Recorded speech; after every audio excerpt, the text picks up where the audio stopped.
So hello everyone, आज के इस लेक्चर में अपन खत्म कर रहे होंगे 15 मिनट में 4 ऐसे टॉपिक जो नीट में बहुत बार रिपीट होते हैं केमिस्ट्री के अंदर। ठीक है, तो आज का लेक्चर बहुत इंपॉर्टेंट है। एक और अनाउंसमेंट है यार, आज 5 तारीख है और आज शाम को 8 बजे आपकी केमिस्ट्री की मैराथन है, जहां पे केमिस्ट्री के जो सर है आपको सारे मोस्ट एक्सपेक्टेड क्वेश्चंस या एमसीक्यूज फिजिकल के, ऑर्गेनिक के, इनऑर्गेनिक के क्लास में एक बार करा देंगे, ताकि आपका कॉन्फिडेंस और आपका जो नॉलेज है वो बढ़ जाए। ठीक है, तो फटाफट शुरू करते हैं। ऐसी एक और वीडियो में कल प्लान कर रहा हूं, जहां पे मैं आपके लिए लेके आऊंगा 20 टॉपिक। ठीक है, बहुत कम टाइम है, लाइक 25-30 मिनट में 20 टॉपिक केमिस्ट्री के अंदर। ठीक है, और बायो का भी एक वीडियो कल आने वाला होगा, तो लास्ट डे है कल। बायोलॉजी केमिस्ट्री दोनों साथ में कवर कर रहे होंगे। पहला है बोर्स मॉडल। बोर्स मॉडल पे क्वेश्चन कहीं ना कहीं हर साल रिपीट हो रहा है, हर साल कहीं ना कहीं तुम्हें एमसीक्यू देखने मिल जाएगा। तो बोर्स मॉडल में क्या क्या चीजें होती है? पहला रेडियस होता है RN। तो रेडियस जो होता है nth ऑर्बिट का, वो होता है n² z। n क्या है? n is the number of orbit. कौन से ऑर्बिट का? थर्ड ऑर्बिट का, फोर्थ ऑर्बिट का, फिफ्थ ऑर्बिट का, किस ऑर्बिट का? और z यहाँ पे एटॉमिक नंबर है। A0 into A0। A0 क्या है? A0 फर्स्ट ऑर्बिट का रेडियस। ठीक है, फर्स्ट ऑर्बिट का रेडियस होता है 0.529 एंगस्ट्रॉम, इतना याद कर लो। A0 होता है 0.52 या 0.53 एंगस्ट्रॉम लगभग। ठीक है, तो सब कुछ इसके मल्टीपल में होता है, सब कुछ इसके मल्टीपल में होता है। तो फर्स्ट ऑर्बिट का जो मल्टीपल है n²/z, इसके मल्टीपल में तुम्हारा रेडियस निकलता है। सेम आता है formula of velocity of nth orbit. ठीक है, किसी कोई भी इलेक्ट्रॉन है nth ऑर्बिट में है तो उसकी वेलोसिटी कितनी होगी? तो 2.18 इंटू 10⁶ z/n। ठीक है, तो जितना तुम दूर जाओगे, समझ में आ रहा है, जितना दूर जाओगे उतनी जो स्पीड है, जो वेलोसिटी है वो कम हो रही होगी। काइनेटिक एनर्जी और टोटल एनर्जी ये सेम होता है, बस kinetic energy is negative of total energy. Potential energy double होती है टोटल एनर्जी की। ठीक है, पोटेंशियल एनर्जी डबल होती है काइनेटिक एनर्जी की भी। ठीक है, समझ में तुम्हें आ गया है। अब अगर एनर्जी की बात करूं मैं ऑफ nth ऑर्बिट, ये क्वेश्चन कई बार पूछा गया है। nth ऑर्बिट की अगर एनर्जी निकालनी है मुझे, तो उसका फॉर्मूला होगा -13.6 z² z² इलेक्ट्रॉन वोल्ट में अगर निकालना हो। ठीक है, अगर एनर्जी निकालनी है मुझे जूल में, तो 2.18 इंटू 10⁻18 z²/n²। ठीक है, एक और फॉर्मूला होता है मोमेंटम का, mvr is equal to nh/2π। mvr is equal to nh/2π। n भी वही है, नंबर ऑफ ऑर्बिट।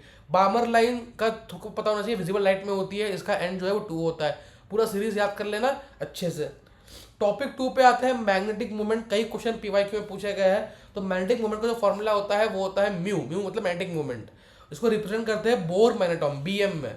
फॉर्मूला होता है √n+2, और n यहाँ पे है नंबर ऑफ इलेक्ट्रॉन, कितने इलेक्ट्रॉन हमारे उस एटम के अंदर। मान लो यहाँ पे फॉर एग्जाम्पल Cr+2 है या Mn+2 है, तो तुम्हें उसमें कितने इलेक्ट्रॉन्स है वो तुम्हें गिनना आना चाहिए। फॉर एग्जाम्पल Mn+2, मैंगनीज +2 के अंदर तुम्हें पता है कि 5 अनपेड इलेक्ट्रॉन्स है। ये जो है ना, ये लिख लो, ये अनपेड है। ठीक है, नंबर ऑफ इलेक्ट्रॉन्स अनपेड। ठीक है, जो पेयर नहीं किए, तो उनसे निकलता है तुम्हारा बोर मैग्नेटॉन या मैग्नेटिक मोमेंट का वैल्यू। तो 5 है तो √5, 5+2 तो 5 × 7 35 निकल के आ गया। तो तुम्हें कंपैरिजन पूछ लेगा, कंपैरिजन पूछ लेगा एक तो, या तुम्हें पूछ लेगा किस में ज़्यादा है किस में कम है। ठीक है, जिसमें इलेक्ट्रॉन्स अनपेड इलेक्ट्रॉन जिसमें सेम होंगे उसमें तुम्हारा बन जाएगा।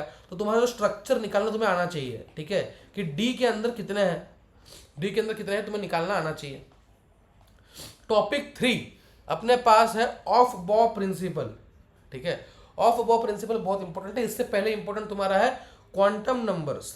ठीक है, तो क्वांटम नंबर में पहला है प्रिंसिपल क्वांटम नंबर, मतलब कौन सा वो तुम्हारा शेल है। ठीक है, कौन सा थर्ड में है, फोर्थ में, तो n जो होता है वो होता है principal quantum number. Azimuthal quantum number होता है L। ठीक है, एजीमुथाइल क्वांटम नंबर होता है L। तो यहाँ से L जो है ये S के लिए अलग है, P के लिए अलग है, D के लिए अलग है, F के लिए अलग है। तो S जो है इसकी वैल्यू होती है, S के लिए L की वैल्यू होती है एजीमुथाइल की 0 1 2 3।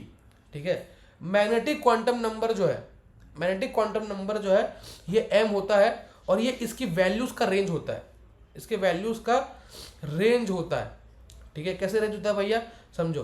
अगर S 0 है तो मैग्नेटिक मोमेंट की, मैग्नेटिक क्वांटम नंबर की एक ही वैल्यू होगी। ठीक है, अगर ये P 1 है तो ये रेंज करेगा 1 से -1 तक, -1 0 1। अगर D है तो 2 है तो मतलब -2 -1 0 -1 1 and 2, right. Spring quantum number दो ही पॉसिबिलिटीज है, +12 एंड -12। अब एजीमुथाइल क्वांटम नंबर, ठीक है, सॉरी, एजीमुथाइल क्वांटम नंबर से पढ़ा है अपन ने, और प्रिंसिपल क्वांटम नंबर पढ़ा है। अब एनर्जी के लिए होता है of bore rule. Of bore rule क्या होता है तुम्हारा? n+l रूल, मतलब जिसकी वैल्यू, जो भी इलेक्ट्रॉन n+l में चेक करो, ठीक है, जिसकी n+l की वैल्यू ज़्यादा है मतलब वो हायर एनर्जी पे बैठा हुआ है। फॉर एग्जाम्पल तुम्हें दिया गया है 4p और तुम्हें दिया गया है 3s। अब इनमें तुम्हें एनर्जी चेक करनी है, तो 4 यहाँ पे n हो गया, तो 4 प्लस p की वैल्यू क्या होती है एजीमुथाइल में, सबको पता है 1 होती है। p की वैल्यू क्या होती है एजीमुथाइल के अंदर? 1। तो इसकी जो n+l रूल का वैल्यू आया वो आया 5।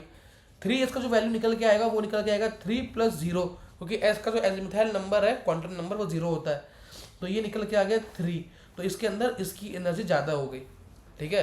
तो ये पूरी सीक्वेंस तुम खुद से डिटेक्ट कर सकते हो कि क्वेश्चन आ जाए किसकी एनर्जी ज़्यादा है, या पूरा सीक्वेंस दे दिया जाए कि निकाल लो, तो तुम इस तरीके से n+l रूल से निकाल सकते हो। इसमें 2 रूल्स भी है, पॉलीज एक्सक्लूजन प्रिंसिपल एंड एक और रूल है, वो मैं तुम्हें कल बता रहा हूँ, ठीक है। आगे बढ़ेंगे नेक्स्ट इस पे टॉपिक 4 पे। ये यहाँ पे तुम अपन पढ़ रहे हैं मोस्टली रेट्स, ठीक है, पूरा केमिकल काइनेटिक के रेट्स में बता रहा हूँ जहाँ से क्वेश्चन बनता है।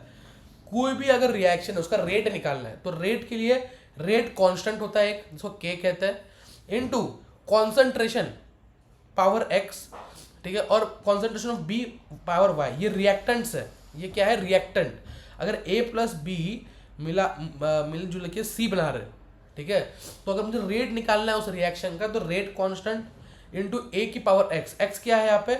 मान लो a मोल ऑफ a था या x मोल ऑफ a था, ठीक है, तो वो तुम्हारा a की पावर x में चलेगा जो मोल तुम्हारा है, ठीक है। सेम b के लिए खत्म।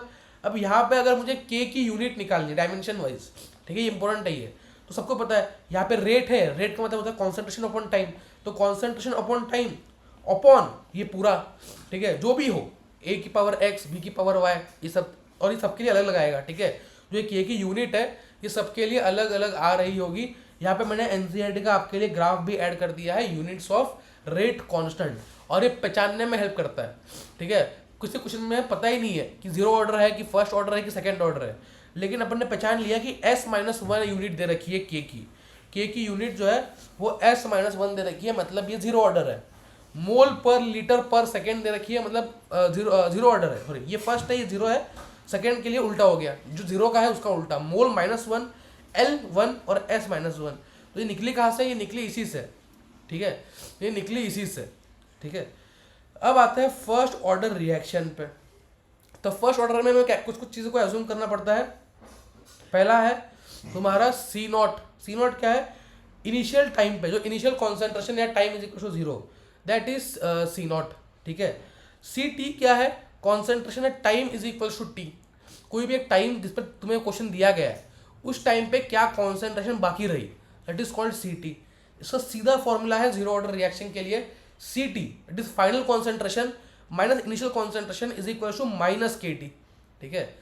Final concentration minus initial concentration is equal to -kT। अब हाफ लाइफ कैसे निकाले, तुम मैं सिखा भी दे रहा हूँ कैसे निकालते हैं। तो हाफ लाइफ क्या होती है? हाफ लाइफ मतलब कितने टाइम बाद, वो time T half is the time where the concentration is half the initial concentration. T half is the time when concentration is half the initial concentration. अब मैं यहाँ पे T की जगह C0/2 डाल दूंगा, वही तो मुझे फाइंड आउट करना है, that is called T half. तो C0/2 minus C0 is equal to -kT/हाफ। बाय हाफ मतलब नहीं, मतलब KT हाफ, T हाफ निकालना है ना।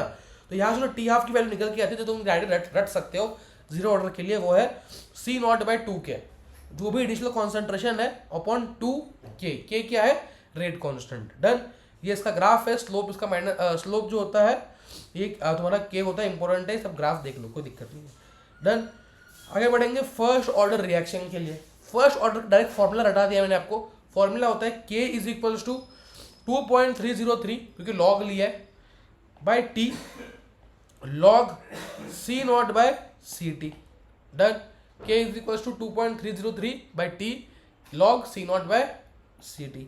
जो हाफ लाइफ होता है, हाफ लाइफ वो होता है 0.693 बाई के।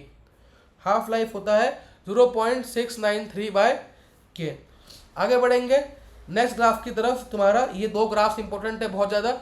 यहाँ पे स्लोप जो है वो माइनस के है, और यहाँ पे सेकेंड जो है इसके अंदर तुम्हारा स्लोप जो है वो के बाय 2.303 है। ग्राफ में डिफरेंस क्या है, पहला ग्राफ जो है वो आई एन का है, ठीक है, और सेकेंड ग्राफ जो है वो तुम्हारा सीधा लॉगरिथमिक का है, लॉगरिथम, ठीक है। तो यहाँ पे तुम्हारे ग्राफ जो है वो क्लियर हो गए, डन। सबसे ज़्यादा क्वेश्चन जो पूछे जाएंगे वो पूछे जाएंगे इसके फॉर्मूला से डायरेक्टली कि अगर मान लो C0/3 कर दिया, C0/3 इसकी वैल्यू पुट कर दो तो log 3, तो यहाँ पे तुम्हें log 2, log 3, log 4, log 5, log 6, log 7, 8, 9 और 10 नॉर्मली इतना याद चाहिए पूरे वैल्यूज़। और सबको पता है कि log 10 जो है वो 1 होता है, log 10 1 होता है। log 100 क्या होगा, 10 की पावर 2 तो 2 हो जाएगा log 100। log 1000 क्या होगा, 3 होगा, 10 की पावर 3 तो 3 आगे आ जाएगा, खत्म, क्लियर। तो मैक्सिमम क्वेश्चन यहाँ से बनेंगे, या तुम्हारे यहाँ से बनेंगे, या यहाँ से बनेंगे, या तुम्हारे रेट कांस्टेंट से क्वेश्चन बन सकता है। तो अपन कल कवर कर रहे होंगे 20, ठीक है, कल अपन कवर कर रहे होंगे 20 ऐसे टॉपिक्स जो केमिस्ट्री में मोस्ट एक्सपेक्टेड है, लाइक मिनरल, लाइक तुम्हारा विटामिन्स, ठीक है, वो पढ़ा दूंगा फटाफट से। तो ऐसे टॉपिक जो बहुत गिन चुन के आ रखे हैं नीट के अंदर, एनालिसिस करके पढ़ा दूंगा उनको, ठीक है, चाहे 30 मिनट की क्लास हो, बट उस पर सब कुछ आपका क्लियर हो जाएगा, कॉन्फिडेंस आपका नेक्स्ट लेवल होगा। और 30 में से मान लो अपने 10-20 टॉपिक में से मान लो तुम्हारे अगर 5, 6, 7, 8 भी रिपीट हो गए तो तुम 30-40 नंबर जो है प्लस में रहोगे, ठीक है। चलो खत्म करते हैं इस सेशन को। अगर अच्छा लगे तो लाइक कर देना यार, क्योंकि मेहनत से ये पूरी पीडीएफ बनाता हूँ। ये पीडीएफ जो है आपको टेलीग्राम पे मिल रही होगी, अथर्वा अग्रवाल ऑफिशियल। कल लास्ट डे है, मचाते हैं। बायोलॉजी के लिए कल वीडियो आएगा, केमिस्ट्री के लिए कल वीडियो आएगा, कल तुम बायोलॉजी के शायद 2 वीडियो आएंगे, केमिस्ट्री के शायद 2 वीडियो आएंगे, जितना से कल एफर्ट डालेंगे। जिस दिन सुबह आपका लेक्चर ये है, ठीक है, जिस दिन सुबह आपका पेपर है उस दिन भी मैं इंपॉर्टेंट एग्जाम्पल आपको रिवाइज करा दूंगा, ठीक है, टेंशन मत लो। चलो, all the best and bye bye.